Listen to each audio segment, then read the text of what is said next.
ඇතරම තාර්කොස්කිගේ සිනමා නිර්මාණ සිනමා විචාරකින් හඳුන්වා දෙන්නේ පියෝ සිනමා එහෙම නැත්නම් ශුද්ධ සිනමාව හැටියට.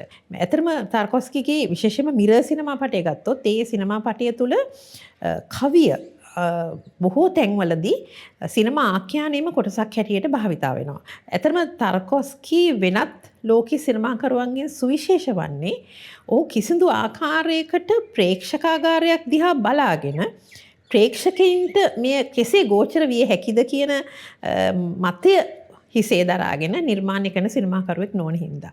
එක්තරා දුරකට තමන්ගේ රටට වඩා ඔහු වඩා ජනප්‍රිය වන්නේ ඔහුගේ වටිනාකම හඳුනාගන්නේ ලෝකේ තමන්ගේ සීමාවෙන් දේශ සීමාවෙන් එපිටයි.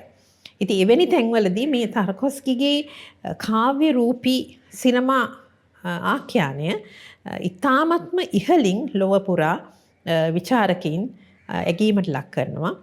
විචාරකින් පමණක් නෙමෙයි ඔහුටම ආවේනිකෝ ප්‍රේක්ෂකාගාරයක්ද තාර්කොස්කි වගේ සිනමාකරුවෙක්ට ලෝපුරා විසිරී සිටිනවා.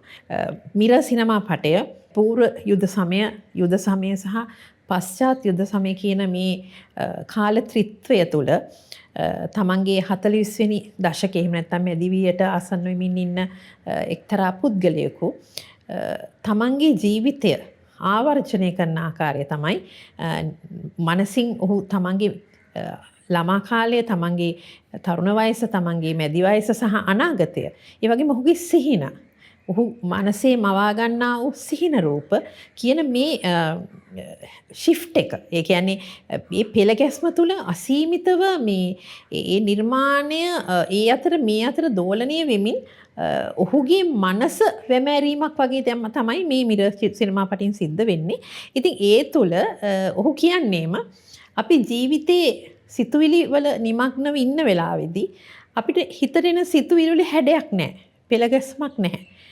ඒවා අපි මේ ආකාරයෙන් මේ රටාවට මෙසේ කතාවක් ඉදිරිපත් කළ යුතුයි කියන මේ పూర్ව අනුමැතිය මත පෙළගස්සන්නේ නැහැ. ඔහි හිතට හිතුවිලි ගලාගෙන යනවා.